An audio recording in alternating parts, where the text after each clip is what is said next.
দেখ এই চ্যাপ্টারের কি কি টপিক বাকি আছে, 2 থেকে 3টে টপিক বাকি আছে। একটা হচ্ছে হেডস অফ ইনকাম, আমাদের ইনকামের কি কি হেড হয় সেটা বাকি আছে। এবং শুধু বাকি আছে না, এটা তো এক্সামে দেয়ই, এটা খুব দেয়। এবং বিশেষ করে বেশ কয়েক বছর এর উপর বেশ করে বেশ কিছু অঙ্কও দিচ্ছে, হেডস অফ ইনকামের বেশ করে অঙ্কও দিচ্ছে। তো হেডস অফ ইনকামটা পড়ানো বাকি আছে। তারপর হচ্ছে একটা কোশ্চেন হয় হেডস অফ ইনকামের সঙ্গে সোর্স অফ ইনকামের পার্থক্য, এই কোশ্চেনটাও হয়, এই কোশ্চেন আমি লিখিয়ে দেবো। আর হয় হচ্ছে তোর গ্রস টোটাল ইনকাম আর টোটাল ইনকাম, এইগুলো পড়বে। এই 4টে কোশ্চেন পড়লেই এই টপিক, এই চ্যাপ্টারটা শেষ হয়ে যাবে, আর বাইরে কিছু পড়তে হবে না। তো দেখ বোর্ডের দিকে টাকা, এটা টুকে নিই যে হেডস অফ ইনকাম খুব ইম্পর্টেন্ট কোশ্চেন, পরীক্ষায় দিতে পারে, পরীক্ষায় দেয়। বলে আমাদের যে হেডস অফ ইনকাম আছে সেই হেডগুলোর নাম লেখো, ঠিক আছে? তো 4 নম্বর দিয়ে দিতে পারে আমাদের যে হেডস অফ ইনকাম আছে সেই হেডগুলোর নাম লেখো। খুব ইম্পর্টেন্ট কোশ্চেন, এটাও খুব ইম্পর্টেন্ট কোশ্চেন। কি বললাম বোঝা গেল? দিতে পারে। তার মানে আমি কি বলছি শোন, হেডস অফ ইনকাম আমাদের ইনকাম ট্যাক্স অ্যাক্টের কত নম্বর ধারায় উল্লেখ আছে? হেডস অফ ইনকাম আমাদের ইনকাম ট্যাক্স অ্যাক্টের 14 নম্বর ধারায় উল্লেখ আছে। দেখ বোর্ডে, দেখ বোর্ডে লেখা আছে হেডস অফ ইনকামের ব্যাকেটে কি লেখা আছে? সেকশন 14। হেডস অফ ইনকাম আমাদের ইনকাম ট্যাক্স অ্যাক্টের কত নম্বর ধারায় উল্লেখ আছে? 14 নম্বর ধারায় উল্লেখ আছে। প্রশ্ন হলো আমাকে পরীক্ষায় দিতে পারে হেডস অফ ইনকাম কতগুলি, ঠিক আছে? বা হেডস অফ ইনকামের আমাদের যে হেডস অফ ইনকাম আছে সেইগুলো বলো। আমরা অনেক জায়গা থেকে ইনকাম করতে পারি, আমরা যে কোনো জায়গা থেকে ইনকাম করতে পারি। সেই ইনকামগুলোকে 5টা হেডে ভাগ করা হয়। কটা হেড? 5টা হেডে ভাগ করা হয়েছে, ঠিক আছে? 5টা হেডে ভাগ করা। সেই হেডগুলোর নাম কি? প্রথম হেডের নাম হচ্ছে, দেখ বোর্ডে দেখতে পাচ্ছিস, ইনকাম ফ্রম স্যালারি। তো ইনকাম ফ্রম স্যালারির মধ্যে কারা পড়ে? যারা চাকরি করে। যারা চাকরি করে তারা তো চাকরি করলে প্রতি মাসে স্যালারি পায়, সেটা কোন হেডে যাবে? ইনকাম ফ্রম স্যালারিতে। তাই আমি আবার বলছি, আমরা বিভিন্ন জায়গা থেকে, বিভিন্ন জায়গা মানে বিভিন্ন সোর্স থেকে ইনকাম করতে পারি, বিভিন্ন সোর্স থেকে ইনকাম করতে পারি। তো বিভিন্ন সোর্স থেকে যে ইনকাম করলাম সেই ইনকামগুলোকে 5টা হেডে ভাগ করা হয়েছে, সেটা হচ্ছে হেডস অফ ইনকাম। পরীক্ষা দিতে পারে আমাদের 5টা হেডের নাম লেখো, তখন তুই বলবি একটা হেড কি? ইনকাম ফ্রম স্যালারি, ঠিক আছে? দেখতে পাচ্ছি ইনকাম ফ্রম স্যালারি, যারা চাকরি করে তারা স্যালারি হেডে যায়। কত নম্বর ধারায় উল্লেখ আছে স্যালারি? 14 নম্বর থেকে 16 নম্বর ধারায় উল্লেখ আছে। ইনকাম ট্যাক্স অ্যাক্টে 14 থেকে 16 নম্বর ধারায় স্যালারি উল্লেখ আছে। 2 নম্বর হেডের নাম কি? দেখ লেখা আছে ইনকাম ফ্রম হাউস প্রপার্টি। নাম তো শুনেছিস, হাউস তো শুনেছিস। আমার বাড়ি আছে, আমি বাড়ি ভাড়া দিয়ে যদি কোনো ইনকাম করি, কি বললাম? বাড়ি ভাড়া দিয়ে যদি কোনো ইনকাম করি, সেটা কোন হেডে যাবে? Income from house property. কত নম্বর ধারায় উল্লেখ আছে? 22 থেকে 27। দেখ লেখা আছে 22 থেকে 27। তারপরে কি? Income from business and profession, এটাকে শর্ট করলে কি হয়? পিজিবিপি। স্যার কি করে পিজিবিপি হয়? দেখ এটারই ইনকাম ফ্রম বিজনেস প্রফেশন আর একটা নাম profit and gains, profit and gains of business and profession, তাই তো? শর্ট করলে হয় পিজিবিপি। বলে স্যার এটার মধ্যে কারা থাকে? যারা ধর ব্যবসা করে, যারা ব্যবসা করে তাদের ইনকামটা কোন হেডে যাবে? এই হেডে যাবে। আচ্ছা, কেউ ধর সাপোজ ধর প্রফেশন শুনেছিস তো নাম, উদাহরণ পেশাজীবীর উদাহরণ কারা? Doctor, engineer, charter accountant, lawyer, এরাও যদি ইনকাম করে কোন হেডে যাবে? এখানে। তাহলে কি বললাম? Doctor, engineer, charter accountant, lawyer, তারা কোথায় যাবে? এই পিজিপি হেডে যাবে। কেউ যদি বিজনেস করে তারা এই হেডে আসবে। আমার কথাটা বুঝতে পারলি? 3টে হেড বললাম। কত নম্বর ধারায় উল্লেখ আছে? এটা ইনকাম ট্যাক্স আইনের 28 থেকে 44 নম্বর ধারায় উল্লেখ আছে, ঠিক আছে? ধারাগুলো, এই পাশের ধারাগুলো মুখস্থ করতে না পারলেও কোনো অসুবিধা নেই, এটা দরকার নেই অতটা, ঠিক আছে? এটা মুখস্থ করতে না পারলেও কোনো অসুবিধা নেই। তারপর ইনকাম ফ্রম ক্যাপিটাল গেইন থেকে যদি কোনো ইনকাম করে, স্যার ক্যাপিটাল গেইন কি? সাপোজ ধর আজকে আমার বাড়ি আছে, বাড়িটা বেচে যদি কোনো ইনকাম করি, শুনলি কি বললাম? বাড়ি ভাড়া না, বাড়ি বেচে যদি কোনো ইনকাম করি, এটাকে বলে ক্যাপিটাল গেইন থেকে ইনকাম। আর কি? দেখবি অনেকে শেয়ার কেনে না, শেয়ার কেনে তো, শেয়ার নাম শুনেছিস তো? অনেকে শেয়ার কেনে, শেয়ার কিনলো, শেয়ার কেনার পর বেশ কয়েক বছর শেয়ারগুলো বেচে দিল, শেয়ার বেচে যদি লাভ হয় সেটা কোন হেডে যাবে? এখানে, ঠিক আছে? তাহলে কি কি বললাম বল? বাড়ি বললাম, শেয়ার বললাম। গোল্ড, সোনা ধর কেউ কিনলো, কিনে বেশ কয়েক বছর সোনাগুলো বেচে দিল, বেচে যদি লাভ হয় সেটা কোথায় আসবে? এখানে আসবে। তো ক্যাপিটাল গেইনকে আমরা দুভাগে ভাগ করি। দেখ লেখা আছে, কি লেখা আছে? একটা শর্ট টার্ম আর একটা লং টার্ম। কি বললাম? একটা short term, long term. Class 12-এ যখন উঠবি দেখবি ক্যাপিটাল গেইন বলে একটা চ্যাপ্টারই আছে, তখন তুই ডিটেলসে জানবি শর্ট টার্ম কি, লং টার্ম কি। শুধু এটুকুই জেনে রাখ, short term, long term. Capital গেইনকে দুভাগে ভাগ করা যায়, একটা কি বললো? শর্ট টার্ম আর লং টার্ম। তারপর ব্যাকেটে কি লেখা আছে? এখানে শর্ট টার্মের উপর কত % ট্যাক্স দিতে হয়? 15%। মনে রাখবি, শর্ট টার্মের উপর 15% ট্যাক্স দিতে হয়, লং টার্মের উপর 20% ট্যাক্স দিতে হয়, মনে রাখতে হবে। শর্ট টার্মের উপর 15% আর লং টার্মের উপর 20% ট্যাক্স দিতে হয়। এটা কত নম্বর ধারায় উল্লেখ আছে? ইনকাম ট্যাক্স অ্যাক্টের 45 থেকে 55 লাস্ট। তার মানে আমি কি বললাম? আমরা যেখান থেকে ইনকাম করি না কেন সেই ইনকামগুলোকে 5টা হেডে ভাগ করা হয়েছে। তো আমরা 4টে হেড তো বললাম। স্যার 5 নম্বর হেড কি? যেইগুলো এই 4টে হেডে আসবে না, যেই সমস্ত ইনকাম এই 4টে হেডে আসবে না, সেটা কোন হেডে যাবে? 5 নম্বর হেডে। 5 নম্বর হেডের নাম কি লেখা আছে? Income from other sources. কত থেকে কত নম্বর ধারায় উল্লেখ আছে? 56 থেকে 59। 56 থেকে 59, তাই আছে তো? হ্যাঁ, 56 থেকে 59। এত অবধি মোটামুটি বোঝা গেল। দেখ কি লেখা আছে, ইনকাম ফ্রম আদার সোর্স। বলছি আচ্ছা, এই যে normally tax at normal slab rate, ঠিক আছে, স্ল্যাব রেট জিনিসটা বোঝাচ্ছি, সব বোঝাচ্ছি জিনিসগুলো, একটু ওয়েট করতে হবে, শুনতে হবে কথাগুলো, সমস্ত কথা মন দিয়ে শুনতে হবে। তো দেখ, ইনকাম ফ্রম আদার সোর্সের মধ্যে বিভিন্ন ধরনের ইনকাম আসে। কোন ইনকাম? যেগুলো প্রথম 4টে হেডে আসলো সেগুলো এখানে আসবে। যেমন ধর লটারি থেকে যদি কেউ টাকা জেতে, লটারি, ঠিক আছে, তো সেটা কোথায় আসবে? আদার সোর্সে আছে। গ্যামলিং, নাম শুনি? গ্যামলিং, জুয়া খেলা, বেটিং, ঠিক আছে, হর্স রেস, দেখিস তো ঘোড়ার দৌড় হয়, ওখান থেকে কোনো টাকা পয়সা দিতে হয়, সেটা কোথায় চলে আসে? আদার সোর্সে চলে আসে। তাও যদি ব্যাংকে টাকা রাখলো, ইন্টারেস্ট পায় না বছরে, ঠিক আছে, তো সেগুলো সব আদার সোর্সে চলে আসে। দেখ এখানে কি লিখেছি, লটারি থেকে যদি তুমি টাকা পাও, বেটিং থেকে যদি টাকা পাও, হর্স রেস, এই 3টে জায়গা থেকে যদি তুমি টাকা পাও, তাহলে তো গভর্নমেন্টকে ট্যাক্স দিতে হবে। কত পার্সেন্ট ট্যাক্স দিতে হবে? 30%, ঠিক আছে তো? বোঝা গেল তো কি বললাম? তাহলে কি বুঝতে পারলি স্যার? শর্ট টার্মের উপর 15, লং টার্মের উপর 20, আর এইটার উপর, এইগুলোর উপর 30%। তাহলে 15, 20 আর 30, বোঝা গেল তো? তাহলে স্যার বাকি এই 3টে তো বুঝলাম, শর্ট টার্ম বুঝলাম, লং টার্ম বুঝলাম, লটারি, বেটিং, হর্সেস বুঝলাম। বাকি যে ইনকামগুলো, যেমন স্যালারি থেকে ইনকাম করলাম, বাড়ি ভাড়া দিয়ে ইনকাম করলাম, বিজনেস থেকে ইনকাম করলাম, এইগুলোর উপর কত পার্সেন্ট ট্যাক্স দেবো? এইগুলোর উপর কোনো পার্সেন্টেজ বলিনি, এর উপর একটা স্ল্যাব রেট হয়। কি বললাম? এর উপর একটা স্ল্যাব রেট হয়, স্ল্যাব রেট ওয়াইজ ট্যাক্স দিতে হবে। কি বললাম? স্ল্যাব রেট ওয়াইজ ট্যাক্স দিতে হবে, ঠিক আছে তো? তো দেখ বলছি, একটু বলেইছি শুনে রাখ, এখানে 3টে স্ল্যাব রেটটা বলছি। বিলো 60 ইয়ার্স, ঠিক আছে, কিছু লিখতে হবে না, শোন। বিলো 60 ইয়ার্স হয়, তারপর হয় হচ্ছে 60 থেকে 80 ইয়ার্স অব্দি একটা হয়, আর একটা হচ্ছে 80+ হয়। কি বললাম বুঝতে পারলি তো? কি লিখলাম বুঝেছিস তো? এইটা মানে কি? মানে আমি এমন লোকদের কথা বলছি যাদের বয়স 60 বছরের মধ্যে। আমি এটা স্ল্যাব রেট লিখছি, স্ল্যাব রেট। স্ল্যাব রেটটা শেখাচ্ছি। স্ল্যাব রেট কিরকম হয়? এইগুলো যেমন একটা ফিক্সড পার্সেন্টেজ বলেছে না, 10, 15, 20 বলেছে না, 15, 20 আর 30 বলেছে। এই যে বলেছে না 15, 20, 30, এইগুলোকে বলে ফ্ল্যাট রেট। ফ্ল্যাট, তুমি যদি শর্ট টার্ম থেকে ইনকাম করে এত পার্সেন্ট ট্যাক্স দিতেই হবে, এটাকে ফ্ল্যাট। লটারি থেকে ইনকাম করে এত পার্সেন্ট ট্যাক্স, এটাকে বলে ফ্ল্যাট রেট, ফ্ল্যাট। হ্যাঁ, ধর কেউ ধর আজ লটারি থেকে টাকা জিতলো, যত টাকাই জিতুক না কেন, এত পার্সেন্ট 30% ট্যাক্স দিতে হবে। হর্স রেস থেকে টাকা জিতলো, 30% ট্যাক্স দিতে হবে, বুঝতে পারলে? কেউ ধর বাড়ি বেচে লাভ হলো, ঠিক আছে, এত পার্সেন্ট ট্যাক্স দিতে হবে। এইগুলো হলো ফ্ল্যাট রেট। কিন্তু স্ল্যাব রেট কোনটা? স্ল্যাব রেট মানে একটা স্ল্যাব ফেলে দিয়েছে, এই ইনকাম করলেই ট্যাক্স দেবে, নাহলে দেবে না, ঠিক আছে তো? তো এটা 3টে ক্যাটাগরিতে ভাগ করেছি। কিছু মানুষের বয়স যদি 60 বছরের মধ্যে থাকে তাদের জন্য কিরকম নিয়ম, 60 থেকে 80 বছর হলে তার জন্য নিয়ম কি, আর 80 বছরের উপর হলে তার নিয়ম কি। তো 60 থেকে 80 বছরের, 60 বছরের মধ্যে হলে তার নিয়ম হচ্ছে 2.5 লাখ টাকা। কত লিখলাম? 2.5 লাখ টাকা। বোঝাচ্ছি ব্যাপারটা। এটা হচ্ছে 3 লাখ টাকা, আর এটা হচ্ছে 5 লাখ টাকা। শোন, মন দিয়ে শোন। আজকে ধর আমার বয়স 60 বছরের নিচে, আমি যদি বছরে 2.5 লাখ টাকা অবধি, আমি যদি বছরে 2.5 লাখ টাকা ইনকাম করি, তাহলে আমার গভর্নমেন্টকে, সরকারকে কোনো ট্যাক্স দিতে হবে না। যদি 2.5 লাখ টাকার ওপরে ইনকাম করি তাহলে গভর্নমেন্টকে ট্যাক্স দিতে হবে। তাহলে স্ল্যাব রেট বুঝলি? স্ল্যাব কাকে বলে? এটাকে বলে স্ল্যাব। আজ যদি আমি আমার বয়সের কথা বলছি, স্যার আপনি 3টে বছর, আরে আমি তো 60 থেকে 80 বা 80-র উপরে পড়বো না, আমি কোনটার মধ্যে পড়বো? 60-এর মধ্যে পড়বো, তাই 60-এরটা বললাম। আজ যদি আমার ইনকাম 60 বছর, মানে আজকে যদি আমার ইনকাম 2.5 লাখ টাকার মধ্যে থাকে, তাহলে আমার গভর্নমেন্টকে ট্যাক্স দিতে হবে না। আর যদি 2.5 লাখ টাকার উপরে হয় তখনই গভর্নমেন্টকে ট্যাক্স দিতে হবে। তাহলে বুঝতে পারলি স্ল্যাব রেট কোনটা? তাহলে 2.5 লাখ টাকা অবধি আমাকে ছেড়ে দিয়েছে, যাও 2.5 লাখ টাকা দিচ্ছে বছরে। এবার যদি কারোর বয়স যদি 60 বছর থেকে 80 বছর হয়, কারোর বয়স যদি 60 বছর থেকে 80 বছর হয়, তাদের জন্য কি করেছে? 3 লাখ টাকা করেছে। বলে কেন? ভাব, কমন সেন্স। আরে এ তো 60 বছরে ইনকাম করতে পারবে, 60 থেকে 80 বছর তো বয়স বাড়ছে, যত বয়স বাড়ছে একটা মানুষের বয়স বলে ইনকামটা আস্তে আস্তে কমতে থাকে, নর্মাল জিনিস। তার তো সেই ক্ষমতাটা নেই, ক্যাপাবিলিটি থাকবে সেই ইনকাম করে। একটা 60 বছর অবধি যতটা ক্যাপাবিলিটি থাকবে, মনে করা হচ্ছে সেই ক্যাপাবিলিটি থাকবে না, তাই জন্য ওর ইনকামের স্ল্যাবটা বাড়িয়ে দিয়েছে। 3 লাখ টাকা যদি তুমি ইনকাম করো তাহলে ট্যাক্স দিতে হবে না, 3 লাখ টাকার উপর ইনকাম করে ট্যাক্স দিতে হবে। আর 80 থেকে 100, ভাব বেশি তোমার অর্ধেক মানুষ মরেই যায়, তাদের জন্য কি দিয়েছে? এই জন্য 5 লাখ টাকা ফেলে দিয়েছে।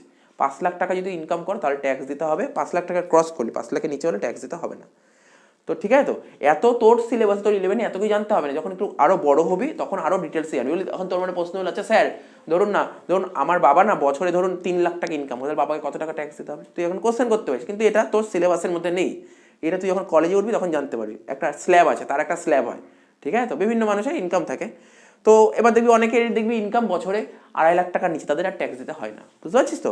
কিন্তু ধর সাপোজ ধর আজকে ধর তুই ধর একটা স্কুল স্টুডেন্ট, তুই 11 পড়ছিস, তুই ধর সাপোজ ধর তুই একটা কোনো কারণে একটা লটারি কেটেছিস, সাপোজ একটা লটারি কেটেছিস, লটারি কেটে ধর সাপোজ ধর 20,000 টাকা জিতেছিস, তো কিন্তু ট্যাক্স দিতেই হবে, তোকে ট্যাক্স দিতেই হবে, এটা বাধ্যতামূলক। কত পার্সেন্ট? লটারির উপর কত পার্সেন্ট? 30% ট্যাক্স দিতে হবে। কিন্তু তোর তো কোনো এমনিতে তো কোনো ইনকামই নেই, একটা ফাটকা একটা লটারি কিনলি, টাকা জিতলি, ট্যাক্স দিতে হবে, বুঝতে পারলি গল্পটা? বুঝেছিস তো? বুঝতে পারছিস বলো? স্ল্যাব রেট আর ফ্ল্যাট রেটের মধ্যে ডিফারেন্সটা বুঝতে পারছিস তো? ওটা ইনকাম করলে তোমাকে ট্যাক্স দিতে হবে। দেখ নর্মালি তুই তো পড়াশোনা করছিস, হুট করে একটা টাকা পেলি, টাকা পেয়ে একটা লটারি কেটেছিস, ভাগ্য ভালো তুই 20,000 টাকা জিতে গেছিস, লাখ ভালো 20,000 টাকা জিতে গেছিস, গভর্নমেন্টকে ট্যাক্স দিতে হবে, বুঝতে পারছিস তো? বুঝতে পারছিস তো কি বলছি? তার মানে কি মোটামুটি একটা বুঝতে পারলি, বেশি বুঝে লাভ নেই। তোকে পরীক্ষায় কি কোশ্চেন দেবে, এত কিছু দেবে না, তোকে বলবে হেডস অফ ইনকাম, মানে আয়ের খাত। হেডস অফ ইনকামকে বাংলায় বলে আয়ের খাত। তো আমাদের পাঁচটা আয়ের খাত আছে, পাঁচটার নাম কি? প্রথমটা স্যালারি, পরেরটা হাউস প্রপার্টি, তারপর একটা বিজনেস প্রফেশন, তারপর একটা ক্যাপিটাল গেইন, তারপর একটা আদার সোর্স। তো বোঝা গেল ব্যাপারটা, হেডস অফ ইনকাম বোঝা গেল। এবার হচ্ছে এরপরে একটা কোশ্চেন চলে আসে, জানিস হেডস অফ ইনকামের পরেই একটা কোশ্চেন হয়, বলে কি সোর্স অফ ইনকাম। এই দেখ এদিক টাকা, আজকে মানে আমাদের দেশে শুনছিস তো, এদিক মন দিয়ে শোন, আমাদের ইনকামের অনেকগুলো সোর্স আছে। যতগুলো সোর্স আছে সেই সোর্সগুলোকে ইনকাম ট্যাক্স থেকে একটা ভাগ করে দিয়েছে, একটা হেডে ফেলে দিয়েছে। সোর্স অফ ইনকাম বিভিন্ন হতে পারে, আবার শোন, ইনকামের সোর্স বিভিন্ন হতে পারে। তো সোর্স অফ ইনকাম সম্পর্কে এবার তুই বলি স্যার কয়েকটা সোর্স অফ ইনকাম বলুন না, ইনকাম ট্যাক্সে একে বলেনি সোর্স অফ ইনকাম কোনগুলো, কি বললাম বুঝলি? বলছে তোমার সোর্স অফ ইনকাম বিভিন্ন হতে পারে, সোর্স অফ ইনকামের বিভিন্ন অনেক বড় হতে পারে, সোর্স অফ ইনকাম করে পড়েনি, ওরা হেডস অফ ইনকাম সম্পর্কে বলেছে। তোরা পড়, দেখ এই যে কোশ্চেনটা পড়লাম, দেখ কত নম্বর পাতায় আছে, দেখ কি লিখেছে, 17 নম্বর পাতায় বলছে কি সোর্স অফ ইনকাম কি বলেছে, বলছে সোর্স অফ ইনকাম হলো ইনকামের অরিজিন মানে বুঝিস, অরিজিন মানে বুঝিস তো, যেখান থেকে ইনকামটা সূত্রপাত, ইনকামের যেখানে সূত্রপাত সেটাই হচ্ছে সোর্স অফ ইনকাম, ঠিক আছে। তো বলছে কোনো অ্যাসেসি যেখান থেকে ইনকামের সৃষ্টি হয় সেটাকেই বলে সোর্স অফ ইনকাম। কোনো অ্যাসেসি, আজকে ধর তোর বা আমি বলি আমার যেখান থেকে ইনকামটা ক্রিয়েট হলো সেটাই হচ্ছে সোর্স অফ ইনকাম, ঠিক আছে। তো বলছি ইনকাম ট্যাক্স অ্যাক্টে সোর্স অফ ইনকামের কোনো তালিকাই দেয়নি। আমি কিছুক্ষণ আগে বললাম না, ইনকাম ট্যাক্স যে আইন আছে ওখানে সোর্স অফ ইনকাম সম্পর্কে কিছু বলেনি, কিন্তু হেডস অফ ইনকাম বলেছে, এইগুলো হেডস অফ ইনকাম। তুই ইনকাম ট্যাক্সের 14 নম্বর ধারা খুলবি, ইনকাম ট্যাক্স যেখানে ধারাগুলো লেখে 14 নম্বর ধারা দেখবি হেডস অফ ইনকাম সম্পর্কে এই 5টাই বলেছে, কিন্তু সোর্স অফ ইনকাম সম্পর্কে কিছু বলেই নি। কি বলে তফাৎটা বুঝতে পারলি?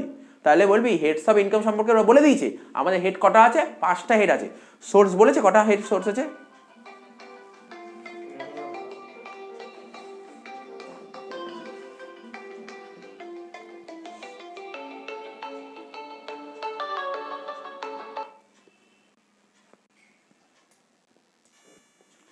তো বুঝতে পারলি তো সোর্স অফ জিনিসটা আইডিয়া করতে পারছিস?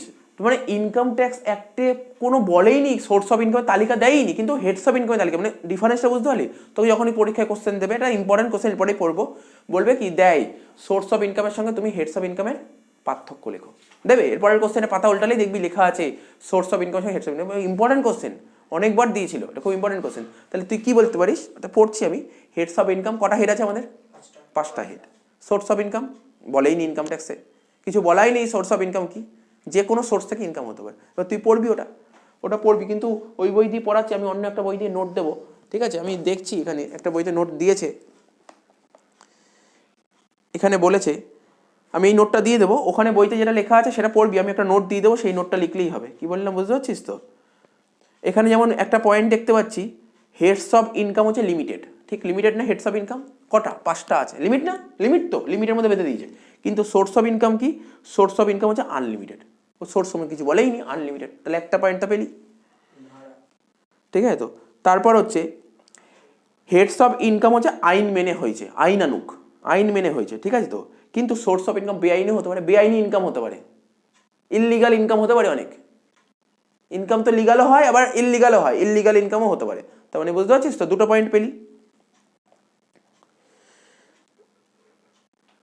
আচ্ছা, তারপর কি ইনকাম ট্যাক্স, ইনকাম ট্যাক্সের যে মেন ভিত্তি ওটা হেডস অফ ইনকামের উপর দাঁড়িয়ে আছে ইনকাম ট্যাক্সটা, ঠিক আছে তো। কিন্তু অন্যদিকে সোর্স অফ ইনকাম নিয়েই কিন্তু হেডস অফ ইনকাম গড়ে ওঠে। তো আমি এই নোটটা লিখিয়ে দিচ্ছি, লিখে নিবি, ঠিক আছে, কোনো অসুবিধা নেই। এটা হলো তাহলে কি কি পড়লাম এখনো পর্যন্ত বল। হেডস অফ ইনকাম বললাম, সোর্স অফ ইনকাম বললাম, পরীক্ষায় দিতে পারে, পরীক্ষায় শর্ট কোশ্চেন দিতে পারে, যা পড়লাম। এবার আমি পড়বো কি বলতো, গ্রস টোটাল ইনকাম জিনিসটা কি আর টোটাল ইনকাম জিনিসটা কি, এটা পড়বো। যেই গ্রস টোটাল ইনকাম আর টোটাল ইনকাম পড়া হবে তারপর পড়বো কি এই দুটোর মধ্যে পার্থক্য, ব্যাস, তাহলে তো চ্যাপ্টারটা শেষ হয়ে যাবে। দেখ এরপর যেটা পড়বো সেটা কি জানিস তো, গ্রস টোটাল ইনকাম। কি বললাম, gross total income. Gross total income কাকে বলে, মানে গ্রস টোটাল ইনকামকে বাংলায় বলে সমগ্র মোট আয়, ঠিক আছে। কি বললাম, সমগ্র মোট আয়, গ্রস টোটাল ইনকাম। তো এটা কত নম্বর ধারায় উল্লেখ আছে, দেখ তোদের বইতে দেখ, ইনকাম ট্যাক্স অ্যাক্টের কত নম্বর ধারায় উল্লেখ আছে, সেকশন 80B, ঠিক আছে তো। আমি লিখিনি এখানে বোর্ডে, গ্রস টোটাল ইনকাম কত নম্বর ধারায় উল্লেখ আছে তোদের লিখতে হবে, আমি লিখছি এখানে জাস্ট 80B। তো গ্রস টোটাল ইনকাম কত নম্বর ধারায় উল্লেখ আছে, ইনকাম ট্যাক্স অ্যাক্টে 80B, এত নম্বর ধারায় গ্রস টোটাল ইনকামের উল্লেখ আছে। তো পরীক্ষায় এমসিকিউ দেয়, এইগুলো যখন ধারাগুলো পড়তে হবে। তো গ্রস টোটাল ইনকাম কাকে বলে, একদম ইজি। কিছুক্ষণ আগে হেডস অফ ইনকাম পড়ালাম তো হেডস অফ ইনকাম কটা হেড বললাম, 5টা হেড। এই 5টা হেডের যোগফলই হচ্ছে গ্রস টোটাল ইনকাম। কত সোজা, কটা হেড, 5টা হেডকে যোগ করলে হয় গ্রস টোটাল ইনকাম। আমাদের ইনকাম ট্যাক্স অ্যাক্টে 14 নম্বর ধারায়, ঠিক আছে, 5টা হেডের কথা বলা হয়েছে। সেই 5টা হেড যোগ করলি salary, house property, business profession, capital gain, other source, 5টা হেড যোগ করলে যেটা বেরোয় তাকে বলে গ্রস টোটাল ইনকাম, ঠিক আছে তো। তোদের বইতে আর একটু লিখেছে, আর একটুখানি বাড়িয়েছে। কি বলেছে আর একটুখানি, যদি কোনো ক্লাবিং থাকে, ক্লাবিং বোঝাবো শুধু শুনে নে, টার্মটা শুনে তারপর পরে বুঝবি ক্লাবিং কি। যদি ক্লাবিং থাকে আর যদি কোনো সেট অফের কিছু থাকে, সেট অফ জাতীয় কিছু থাকে, সেইগুলো করার পর যেটা নেট রেজাল্ট বেরোবে তাকে বলে গ্রস টোটাল ইনকাম। বুঝতে পারলি না কি বললাম, আমি কিছুক্ষণ আগে কি বললাম, স্যার আপনি বললেন এই ধরুন এই যে 5টা হেড দেখতে, 5টা হেড, আরে 5টা হেড, স্যালারি একটা হেড, হাউস প্রপার্টি একটা হেড, পিজিপি একটা head, capital gain, other source, এই 5টা হেডের যোগফল কিছুক্ষণ আগে আপনি বলেন গ্রস টোটাল ইনকাম। ঠিকই বলেছি, 5টা হেড, তারপরে আরো দুটো আইটেম আসে। দুটো আইটেম মানে ক্লাবিং জিনিসটা কি, এই ক্লাবিং এখন তো শেখার বিষয় নেই, এটা কলেজে উঠলে, উঁচু ক্লাসে উঠলে জানবি ক্লাবিং নিয়ে একটা চ্যাপ্টার আছে।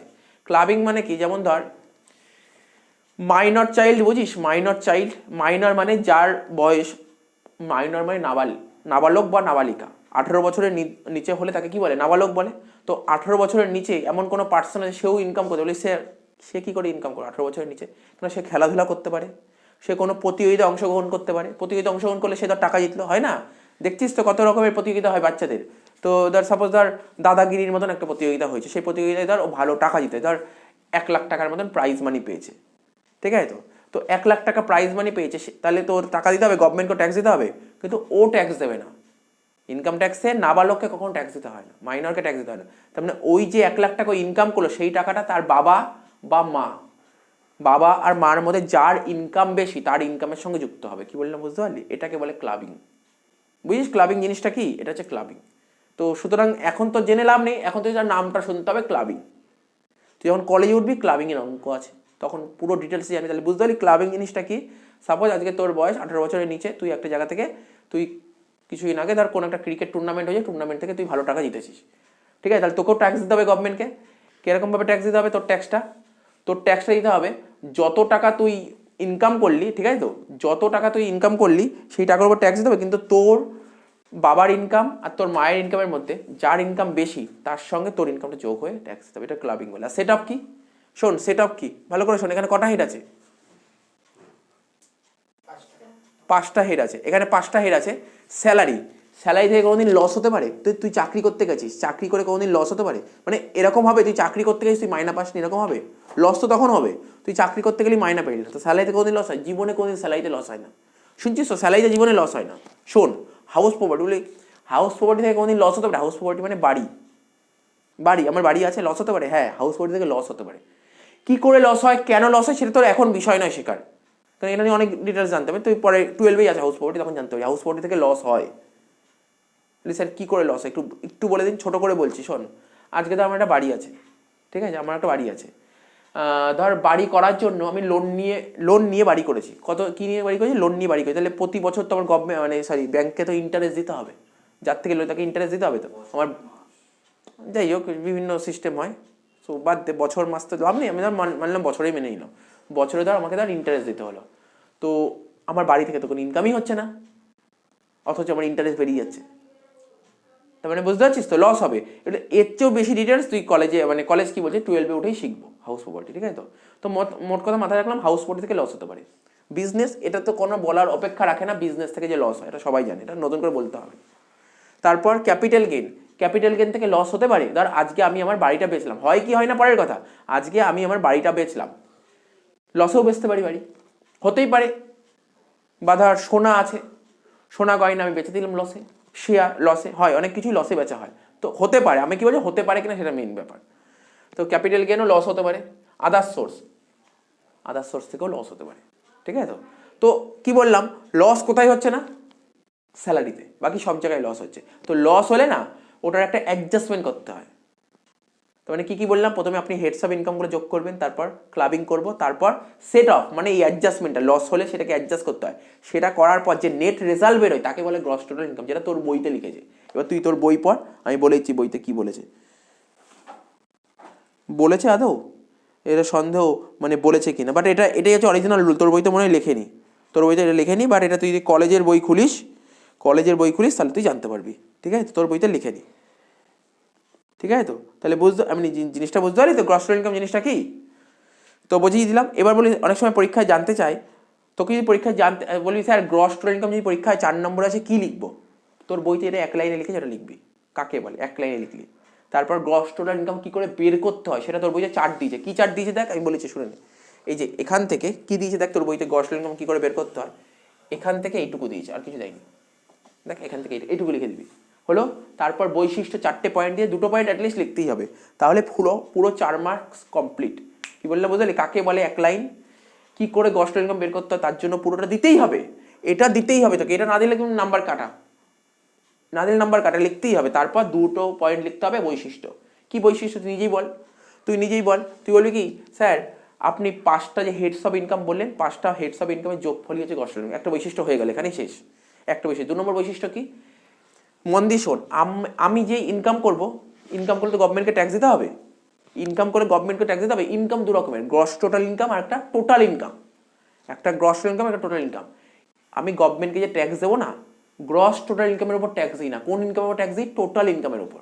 তাহলে এটা একটা বৈশিষ্ট্য হলো, কি বলবি, গ্রস টোটাল ইনকামের উপর ট্যাক্স ধার্য করা হয় না, টোটাল ইনকামের উপর ট্যাক্স ধার্য করা হয়। দেখ কোন পয়েন্ট বলেছে এখানে, দেখ 2 নম্বর পয়েন্ট বলেছে সমগ্র মোট আয়ের উপর আয়কর নির্ধারিত হয় না, বললাম না, গ্রস টোটাল ইনকামের উপর ট্যাক্স ধার্য করা হয় না, কার উপর হয়, টোটাল ইনকাম। 2টো পয়েন্ট হলো তো। 3 নম্বর পয়েন্ট এখানে কি বলেছে, আবাসিক মর্যাদা বলেছে। দেখো ওখানে আবাসিক মর্যাদাকে ইংরেজিতে বলে রেসিডেন্সিয়াল স্ট্যাটাস। এই চ্যাপ্টারটা শেষ হলেই পরের চ্যাপ্টার যে ধরবো সেই চ্যাপ্টারটার নাম করবো রেসিডেন্সিয়াল স্ট্যাটাস। তখন তুমি পুরো ভালো করে যাবি রেসিডেন্সিয়াল স্ট্যাটাস জিনিসটা কি, আবাসিক মর্যাদার উপর বেস করে কিন্তু তোর গ্রস টোটাল ইনকাম বের করা হয়, কার উপর, আবাসিক মর্যাদার উপর বেস করে। আর কি বলেছে, ওই যেটা বললাম কিছুক্ষণ আগে, এই যে আমি যে 5টা হেডস অফ ইনকাম বললাম না, তার মধ্যে স্যালারি বাদ দিয়ে বাকি 4টে হেডে তো লস হতেই পারে, তো লসগুলো কি অ্যাডজাস্ট করতে হবে, কোথায় অ্যাডজাস্ট করতে হবে, এখানেই অ্যাডজাস্ট করতে হয় গ্রস টোটাল ইনকাম বের করার সময়, সেটাই বলেছে। তাহলে বুঝতে পারলি গ্রস টোটাল ইনকাম জিনিসটা কি। দেখ আমি পুরো ডিটেলস বলে দিলাম, বইতে কি বলেছে, বাইরে কিছু নেই, কি হতেই পারে না।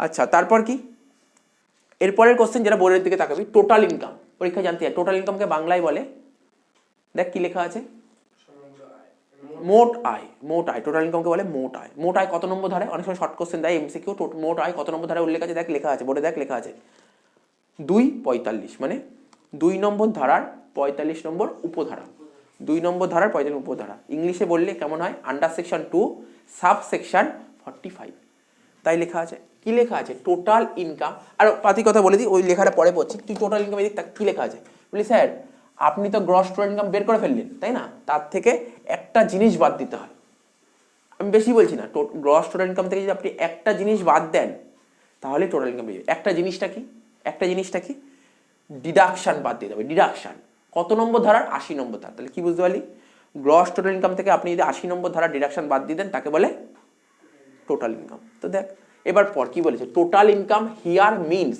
টোটাল ইনকাম বলতে এখানে কি বোঝানো হয়েছে, aggregate of taxable income under all the 5 heads, তাই লিখেছি না,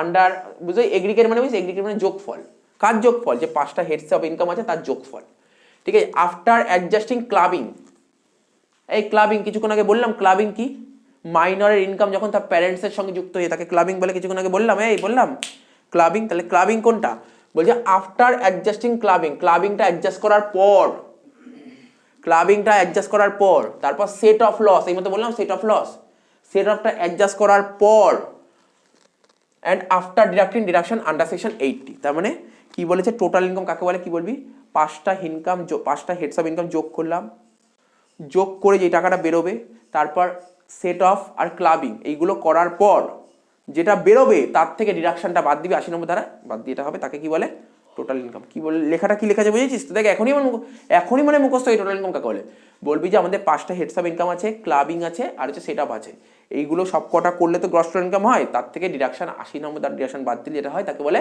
টোটাল ইনকাম। তাই লিখেছে এখানে, নতুন কিচ্ছু লেখেনি, একদম নতুন কিছু লেখেনি। যে গ্রস টোটাল ইনকাম লিখতে পারবে সে টোটাল ইনকাম লিখতে পারবে। কি বলেছে, অ্যাজ পার সেকশন, এই সেকশনটা মাথায় রাখবি, 288A, কি লেখা আছে 288A,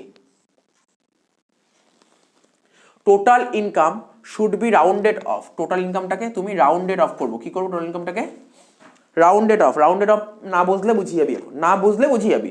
আচ্ছা বাদ দে, এই লাইনটাই পরে পড়ছে, আমি তোকে অঙ্ক দেখাই তাহলে তুই বুঝিয়ে যাবি। এখানে কি লেখা আছে, ধর আজকে ধর কোনো একজন মানুষ ইনকাম করেছে কত, 14,70,814 টাকা 95 পয়সা।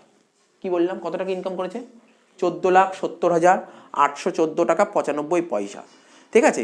কিন্তু তার ইনকামটাকে রাউন্ড অফ করবো, কি করবো, রাউন্ড অফ, কি করে রাউন্ড অফ করতে হয়, এই যে পয়েন্ট, এই যে পয়সা 95 কি, এটা পয়সা না, পয়সাটাকে তুমি ইগনোর করে দাও, অ্যাভয়েড করো, পয়সাটাকে অ্যাভয়েড করো।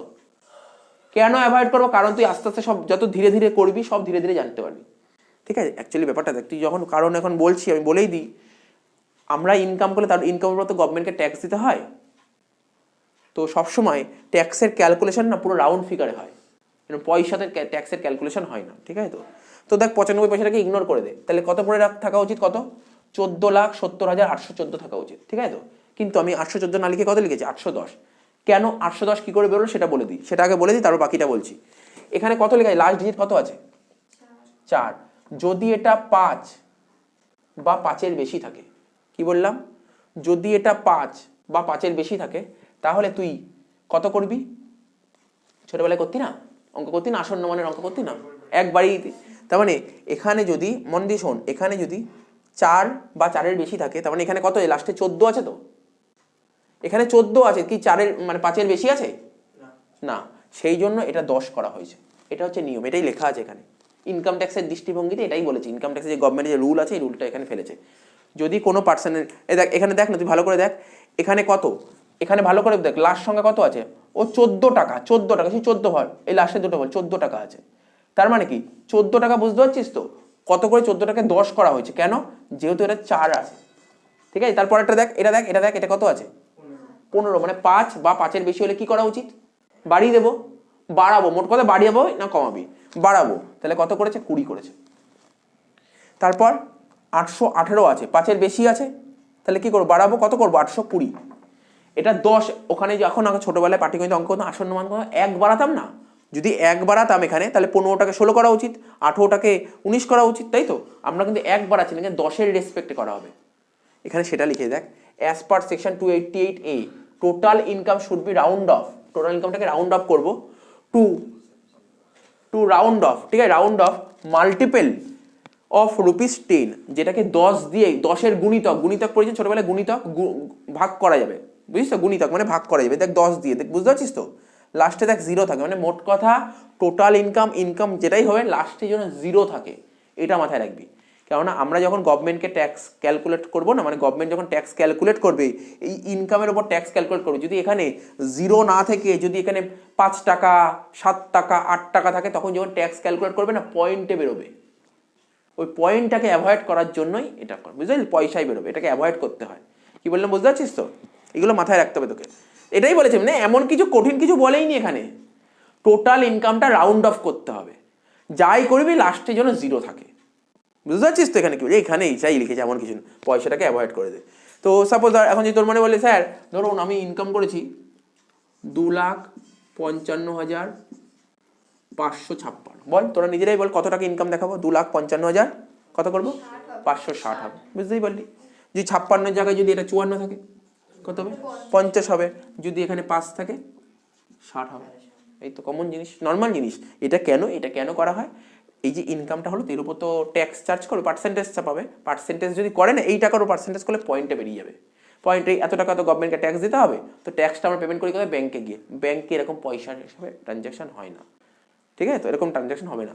তো সুতরাং এটা নিয়ম। এই কেন করেছে সেটা ইনকাম ট্যাক্স অফিস থেকে ঠিক করেছে। তো বুঝতে পারছিস তো ব্যাপারগুলো? তো নর্মাল জিনিস, এটা বুঝিয়ে দিলাম। তো তাহলে বুঝতে পারলি তো কি বললাম? বল টোটাল ইনকামটা মোটামুটি মাথায় ঢুকে তো। এখন জানতে চাই টোটাল ইনকামের বৈশিষ্ট্য। অনেক সময় পরীক্ষায় জানতে চাই টোটাল ইনকামের বৈশিষ্ট্য বলো। এইমাত্র তুই বলতে পারবি। আচ্ছা বল, ট্যাক্স কোন ইনকামের উপর দিই? গ্রস টোটাল ইনকাম না টোটাল ইনকাম? টোটাল ইনকামের উপর ট্যাক্স দিই। 1 নম্বর পয়েন্ট হলো। 2 নম্বর পয়েন্ট কি বলেছে এখানে? বলছে গ্রস টোটাল ইনকাম থেকে 80 নম্বর ধারার ডিডাকশন বাদ দিলে যেটা বেরোয় তাকে বলে টোটাল ইনকাম। এটা একটা বৈশিষ্ট্য হলো, লিখেছে 2 নম্বর পয়েন্ট, ঠিক আছে তো? আচ্ছা, তারপর কি বলেছে? মোট আয় সবসময় 288 এ ধারা অনুসারে পূর্ণ সংখ্যায় ও 10 টাকার গুণিতকে প্রকাশ করায় বলেছে। এইমাত্র বোঝালাম এটা, যেটা বোঝানো সেটাই তো বলেছে। তাহলে বোঝা গেল তো? আচ্ছা, এবার যদি তোকে অনেক সময় পার্থক্য দেখ, এর দুটো পড়ালাম, পার্থক্য পারবি না করতে? কি পার্থক্য বলি? প্রথমে বলি কাকে বলে। কি বলবি? বলবি স্যার আপনি 5টা হেডস অফ ইনকাম যোগ করলে যেটা বেরোয় তাকে বলে গ্রস টোটাল ইনকাম। আর গ্রস টোটাল ইনকাম থেকে আপনি যদি 80 নম্বর ধারা ডিডাকশন বাদ দেন তাকে বলে টোটাল ইনকাম। 1 নম্বর পয়েন্ট হয়ে গেল, ঠিক আছে? 2 নম্বর পয়েন্ট কি? এই পয়েন্টটাই যদি বলিস, আপনি যখন গ্রস টোটাল ইনকাম বের করছেন তখন রাউন্ড অফ করার দরকার হয় না, কিন্তু টোটাল ইনকামে রাউন্ড অফ করার দরকার হয়। 3 নম্বর পয়েন্ট, টোটাল ইনকামের উপর বেস করে ট্যাক্স ধার্য করা হয়, কিন্তু গ্রস টোটাল ইনকামের উপর বেস করে ট্যাক্স ধার্য করা হয় না। তারপর শুনছিস তো 4 নম্বর পয়েন্ট, ক্লাবিং সেট আপ কোথায় করেছিলাম? গ্রস টোটাল ইনকাম ক্যালকুলেট করার সময় ক্লাবিং আর সেট আপ করেছিলাম, টোটাল ইনকামে কিন্তু এটা করতে হয় না। কটা পয়েন্ট বলে? 4টে পয়েন্ট বললাম। দেখ না বইতে কটা পয়েন্ট দিয়েছে? 5টা পয়েন্ট দিয়ে 4টে পয়েন্ট বলেই দিলাম। তো দেখ, বুঝতে পারছিস? দেখ নর্মাল জিনিস কি, ওইটা পড়লাম এমনি বেরিয়ে গেল। তাহলে বোঝা গেল? এবার দেখ কত নম্বর অঙ্কটা বলছি, একটা অঙ্ক বলছি, তোরা খোল। 16 নম্বর অঙ্ক খোল তো। 16 নম্বর পেয়েছি? 16 নম্বরটা পড়বো? দেখ কি কোশ্চেনটা বলেছে এটা শোন। বলেছে state the particular heads of income under the following income are to be assessed under the Income Tax Act. তোকে এখানে 10খানা পয়েন্ট দিয়ে, দেখতে পাবি 10খানা পয়েন্ট দিয়েছে। তোকে বলতে হবে এই যে আমাদের হেড কটা বললাম বল, কোনটা কোন হেডে যাবে। এখন যে কোশ্চেনটা দেখতে পাচ্ছিস না, এই টাইপের অঙ্ক কিন্তু পরীক্ষায় খুব দেয়, এই টাইপের অঙ্ক দেয়, খুব দিতে পারে এরকম।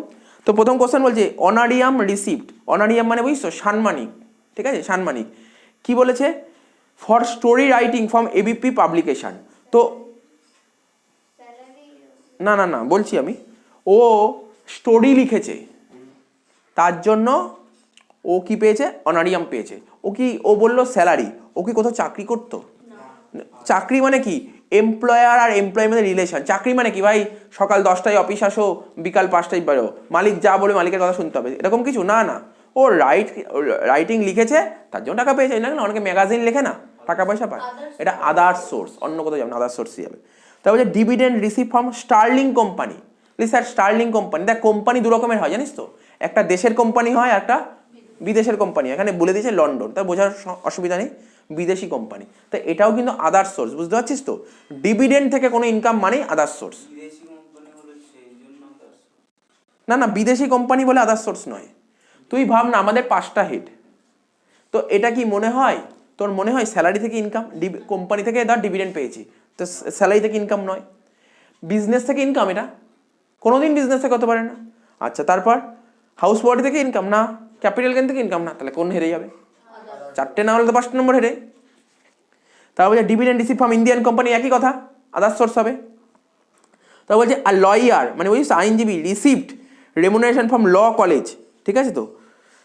ল কলেজ থেকে রেমুনারেশন পাচ্ছে কি? Part time lecturer.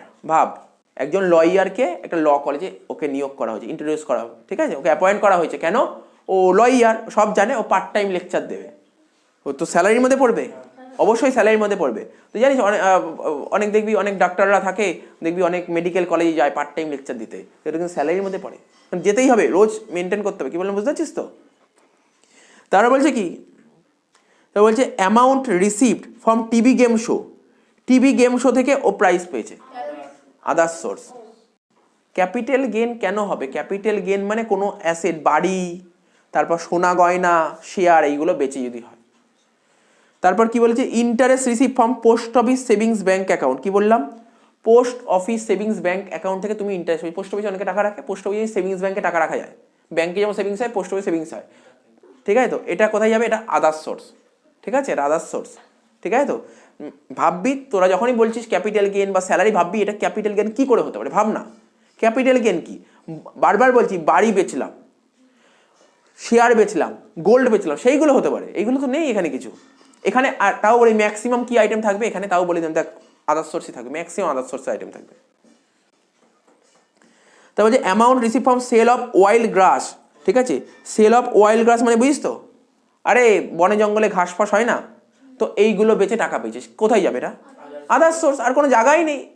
আরে বনে জঙ্গলে, আরে ঘাস, তোর বাড়ির পাশে ঘাস আছে, তুই ঘাসটা তুলে বেচে যদি টাকা পাশে, কোথায় যাবে? আদার্স সোর্স যাবে, আর কোথাও যেতেই পারে না। তারপর হচ্ছে rent from late out house, মানে বুঝিয়েছি রেন্ট, আরে ধর আমার ঘর আছে, পাশের ঘর ভাড়া দিয়েছি, ভাড়া দিয়ে কোনো ইনকাম করেছি, এটা হাউস প্রপার্টি, এর কোনো সন্দেহই নেই। তার আগে একটা আছে, দেখিনি আমি। Amount receive from first prize lottery, lottery থেকে টাকা পেয়েছি, আদার্স সোর্স, ঠিক আছে? তো তারপর amount receive from sale of house building, দেখ এইটা তুই ক্যাপিটাল গেন বলতে পারিস, কেন? বাড়ি বেচে টাকা পেয়েছিস। সুতরাং বোঝ, ব্যাপারগুলোকে বোঝার চেষ্টা কর। ওই রকম না যে তুমি যে এই 5টা হেড আমি বোঝালাম, 5টা হেড একবার যদি মাথায় থাকে সে এমনিই বলতে পারবে, ঠিক আছে? তবে 17 নম্বরটা কি বলেছে দেখ, বলেছে state the particular heads of income, ওই একই কথা বলেছে, কোনটা কোন হেডে যাবে। বলছে অমিয় বাবু আর স্কুল টিচার, ঠিক আছে? ও স্কুল টিচার, তো পড়ি পুরোটা। হি receive 30,000 per month as is salary. আরে স্কুল টিচার স্যালারি পাচ্ছে, তো বোঝানোর আর কোনো দরকারই নেই। স্কুল টিচার স্যালারি পাচ্ছে মানে চাকরি করছে, তো স্যালারিতে যাবে, ঠিক আছে? তো fees received by a director of a company for attending board meeting, একজন কোম্পানির ডিরেক্টর, ডিরেক্টর বুঝিস তো, যেমন ধর টাটা কোম্পানির ডিরেক্টর আছে, তেমনি রিলায়েন্স কোম্পানির ডিরেক্টর আছে, উইপ্রো, সব কোম্পানির ডিরেক্টর থাকে একজন করে, ঠিক আছে? ডিরেক্টর ফি পেয়েছে কত টাকা? 1000 টাকা। কেন? বোর্ড মিটিং অ্যাটেন্ড করার জন্য 1000 টাকা ফি পেয়েছে। তোরা ভাব, তোরা 5টা হেড মাথায় নিয়ে আসবি। হ্যাঁ, স্যালারি নয়, ও বললো স্যালারি নয়, ঠিক স্যালারি নয়, কেন? এবার বলি কারোর মনে বলে স্যালারি হবে, কেউ যদি তার স্যালারি অ্যান্সার নয়, কেন? বোর্ড মিটিং অ্যাটেন্ড করার জন্য। সাপোজ ধর বোর্ড মিটিং অ্যাটেন্ড করার জন্য ও ধর স্যালারি, সাপোজ ধর আমি তোকে একটা উদাহরণ দিই, টাটা কোম্পানির ডিরেক্টর কে জানিস? রতন টাটা। তো রতন টাটা কি টাটা কোম্পানি চাকরি করে? আর রতন কোম্পানি টাটা কোম্পানির বুদ্ধিতে, রতন টাটার বুদ্ধিতে কিন্তু টাটা কোম্পানি চলে। ওকে কি স্যালারি দেবে না? কোনোদিন স্যালারি দেবে না। ও বোর্ড মিটিং অ্যাটেন্ড করলো, তার জন্য ওকে ফি দেবে। বুঝতে পারছিস তো ব্যাপারটা? এগুলো মাথায় রাখতে হবে তোকে। মানে এরকম নাকি যে ওকে ওই টাটা কোম্পানি অন্য কেউ মালিক আছে, মালিক বললো, রতন টাটাকে বললো, ভাই সকাল 10টায় অফিস ঢুকতেই হবে, বিকাল 5টাকে বেরোতে পারবি, এরকম হবে কখন? এরকম কিন্তু কখনো হবে না। তো এই জিনিসগুলো তোকে মাথায় রাখতে হবে। তো বলছে কি family pension receive by widow, widow মানে জানিস তো? উইডো মানে 3 পরে পড়ছে, উইডো মানে বিধবা। আস্তে family pension receive by widow, ঠিক আছে? ফ্যামিলি পেনশন পেয়েছে একজন, উইডো পেয়েছে on the death of her husband, তার হাজবেন্ড মারা গেছে, তাই ফ্যামিলি পেনশন পেয়েছে। শুধু পেনশন স্যালারি, শুধু পেনশন যদি হয় তাহলে স্যালারি, কিন্তু ফ্যামিলি পেনশন হলে সেটা আদার্স সোর্স। আচ্ছা, এখানে কি বলে 3 নম্বর বাদ গেছে না, রয়বাবু receive 10,000 per month remuneration from university of Calcutta for servicing their as part time lecturer. তো এটা বোঝার অপেক্ষা রাখে না, ঠিক আছে? তো মানে জানি আমরা এটা স্যালারিতে যাবে। 5এরটা কি বলছে? Royalty receive by an author from a publisher. Suppose আজকে আমি একটা বই লিখলাম, বই লিখে কি পাবো? বই লিখে আমি পাবলিশার্সকে বই দিলাম, রাইটিংটা দিয়ে দিলাম, কপিটা দিয়ে দিলাম, ও ছাপালো, ছাপিয়ে মার্কেটে টাকা কামালো, ও আমাকে তার বদলে আমাকে কমিশন দেবে, এই কমিশনটাকেই বলে রয়্যালিটি। তাহলে এটা কোথায় যাবে? আদার্স সোর্সে যাবে।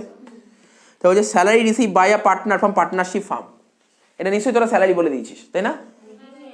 বলে দিয়েছিস স্যালারি, তোরা স্যালারি বলে দিয়েছিস। দেখ শোন, স্যালারি হবে না। আরে স্যালারি লেখা থাকা মানে স্যালারি হবে না। কোথা থেকে স্যালারি পেয়েছে? পার্টনারশিপ বিজনেস থেকে, এটা বিজনেসে যাবে। পার্টনারশিপ বিজনেস থেকে স্যালারি পেলে বিজনেসে যায়, পিজিইপি,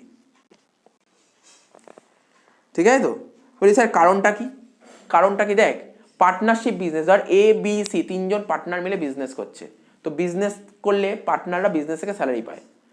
তো স্যালারি হতে গেলে মানে ইনকাম ফ্রম স্যালারি হতে গেলে কি হতে হয়, মালিক আর কর্মচারীর মধ্যে সম্পর্ক হতে হয়। মালিকটাকে পার্টনারশিপের মালিককে, পার্টনারাই মালিক, মালিকের স্যালারি নিয়েছে, তো সুতরাং এটা স্যালারিতে আসবে না। কোথায় আসবে, বিজনেস প্রফেশনে আসবে। তারপর বলেছে কি, বলছে remuneration received by a teacher for examining the answer script. বুঝেছিস তো, রেমুনারেশন পেয়েছে একজন টিচার, রেমুনারেশন পেয়েছে কেন, ওই খাতা চেক করার জন্য। যদি হয় আদার্স সোর্স তার পেছনে কারণ কি, আর যদি স্যালারি হয় তার পেছনে কারণ কি, আমি আর বললাম না। সাপোজ ধর আমি একটা উদাহরণ বলছি, সাপোজ ধর আজকে ধর আমি একটা কলেজের প্রফেসর, একটা কলেজে পড়াচ্ছি, সেই কলেজ যখন পরীক্ষা হবে খাতা চেক করবো, আমি চেক করে দেবো, কেন ওটা আমার ডিউটি। কিন্তু কোন কলেজে, অন্য কোনো কলেজে পরীক্ষা হয়েছে, বোর্ডের পরীক্ষা হয়েছে, অন্য কোনো কলেজ, ইউনিভার্সিটি পরীক্ষা, অন্য কোনো কলেজে খাতা আমার কাছে এসছে, খাতা থেকেই তার জন্য টাকা পেয়েছে, এই কারণের জন্য আদার্স সোর্স, আর কোনো কারণ, আর এই একটাই কারণ। লজিকটা বুঝেছিস তো, কিছুই নেই। তারা বলেছে dividend receive by a shareholder, others source.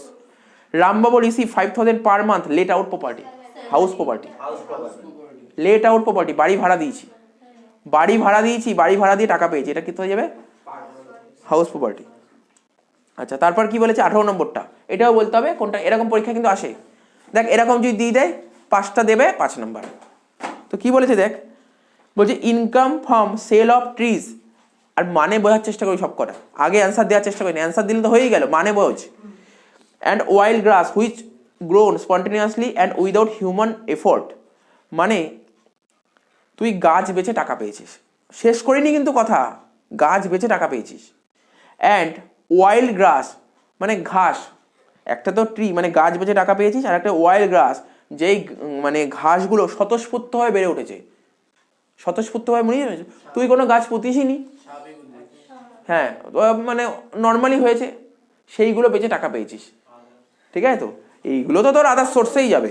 তো দেখ এখানে কি লিখেছে, বলছে মানবিক প্রচেষ্টা ছাড়াই স্বতঃস্ফূর্তভাবেই বেড়ে ওঠা গাছ ও বন্য ঘাস বিক্রি করে আয়, ঠিক আছে। তো এখানে বলি স্যার কে কৃষি আয় দিয়েছে, এবার কি কৃষি আয়, আমরা শিখবো কৃষি আয় চ্যাপ্টার, আমি এই জন্য পুরো ডিটেলসে বলছি না, আমি তোকে সেটাই শেখাচ্ছি, এটা হেডস অফ ইনকামের মধ্যে এটা কোন হেডে যাবে সেটা বলছি। বলি স্যার এখানে কৃষি আয় বলছে, কৃষি আয় বললেন না, কৃষি আয় এরপরে একটা চ্যাপ্টার আছে কৃষি আয় জিনিসটা, তখন ডিটেলসে শিখবো, এখন বলবো না, ফালতু বেশি প্রেশার দেবো না, ঠিক আছে। তো তুই শুধু এরকম মাথায় কোন হেডে যাবে। তো যে ইনকাম ফ্রম পোলট্রি ফার্ম, তাই তো, পোলট্রি ফার্ম তো দেখেছিস কখনো, পোলট্রি ফার্ম না দেখলেও শুনেছিস, হ্যাঁ পোলট্রি ফার্ম থেকে যদি কোনো রকমের ইনকাম হয় এটা বিজনেস, পোলট্রি ফার্মটা হচ্ছে বিজনেস করা হচ্ছে, ঠিক আছে। তো পোলট্রি ফার্ম থেকে যদি কোনো ইনকাম হয় এটা বিজনেস। তারপর কি বলেছে, শেয়ার বেচে টাকা পেয়েছিস, ক্যাপিটাল গেন, শেয়ার বেচে তোর প্রফিট হয়েছে, এটা ক্যাপিটাল গেন।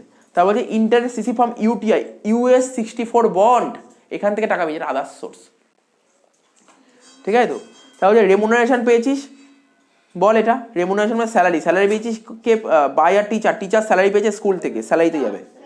তারপর একটা রেমুনারেশন রিসিভ বাই আর teacher for examining answer script, others source. কিন্তু বলি স্যার এইগুলো এরভাবে লিখলে হবে না, পরীক্ষা থেকে লিখতে হবে, এই যে না কারণ কিছু লিখতে হবে না, তোকে এই পয়েন্টে লিখবি, লিখে একটা হাইফেন দিবি, হাইফেন দিয়ে লিখবি এই আইটি এই খাতে করযোগ্য, কি বললাম, এই আইটি এই খাতে করযোগ্য, এই আইটি এই খাতে করযোগ্য। যেমন ধর আমি লাস্টের কথা বলি sir remuneration receive by a teacher for examining answer script, কি লিখবো, ঠিক আছে। তো তোকে ইংলিশ বাংলা দুটোই দিয়ে দেবে, তুই লিখবি যে বাংলা কথাটা বলেছে সেই কথাটা লিখবি, যেই বাংলা কথা বলে সেই বাংলাটা লিখবি, লিখবি এই আইটি বেতন খাতে করযোগ্য, বুঝতে পারলি কি বললাম, এই আইটি বেতন, যেটা হবে ধর ক্যাপিটাল গেইন হয়, বলবি এই আইটি মূলধনী খাতে করযোগ্য, বুঝতে পারছিস কি বললাম, এই পয়েন্টগুলো তোকে লিখতে হবে। হ্যাঁ তুই যেহেতু বাংলায় পড়ছিস, কারণ থিওরি যদি তুই পুরো একবার যদি বাংলায় লিখিস থিওরি, তাহলে এইগুলোও বাংলায় লিখতে হবে, এটা কিন্তু থিওরির মধ্যেই পড়ছে, ঠিক আছে। আমি বলে দেবো, একটা নেই লিখিয়ে দেবো এবার। তারপরে দেখ 19 নম্বরটা দেখ কি বলেছে, heads of income will be following the categories, বলছে এই যে এখানে 4টে বলেছে, দেখ এটা পরীক্ষায় এসেছিল 2018 সালে এসেছিল, দেখেছিস 4 নম্বর দিয়েছিল, কি বলেছে হর্স রেস থেকে ইনকাম, আগে বল তোরা হর্স রেস থেকে ইনকাম হলে আদার্স, কি লিখবো দেখ বইতে লিখেছে, কি লিখেছে, বলছে ঘোড়ার দৌড় থেকে আয়, অন্যান্য উৎস থেকে আয় খাতে করযোগ্য, বুঝছিস কেমন, এইভাবে লিখবি, 1 নম্বর পুরো তুলে দেবে, ঠিক আছে, একে এক। হ্যাঁ আমি বলে দিচ্ছি কি হবে, বাকিটা বলেছি, এখন শুনে নে। Income from late out house property কোথায় যাবে, দেখ এটা তো কত ইজি দিয়েছে না, তো ইজি দেয় পরীক্ষায় তোকে, কখনো কঠিন দেয় না, আমি তো কঠিন করেই দিলাম, ইজিই দেবে পরীক্ষায় তোকে। Profit from partnership farm, business. Partnership firm থেকে যদি প্রফিট হয় সেটা কোথায় যায়? পার্টনারশিপ ফার্ম থেকে যদি প্রফিট হয় সেটা চলে যাবে হচ্ছে তোর কোথায় চলে যাবে বল? Business profit, PGBP, interest receive on investment. ঠিক আছে, এটা আদার্স সোর্স। ইনভেস্ট করেছিস, আচ্ছা শোন, তুই কোথাও ইনভেস্ট করেছিস, সেখান থেকে সুদ পেয়েছিস, আদার্স সোর্স। তুই কি বলতে যাচ্ছিলি বল? না, তুই কি বলতে যাচ্ছিলি বল? Capital gain. ক্যাপিটাল গেন না, না, শেয়ার হলেই ক্যাপিটাল গেন হবে না। শোন, ক্যাপিটাল গেন কোনগুলো? কোনো কিছু বেচলে, কোনো কিছু বেচে যদি লাভ হয় তখন ক্যাপিটাল। বেচেছে, ঠিক আছে, বেশ। তারপর 20টা কি বলেছে? 20টা বলতে হবে কোনটা, ও না, 20 দিয়ে পরের দিন করাবো কি করে গ্রস ইনকাম বের করতে, কি করে টোটাল ইনকাম বের করতে। তাহলে এইগুলো দেখে নিলি, কিছুই নয়, তোকে লাইনগুলো মানে বুঝতে হবে, ঠিক আছে।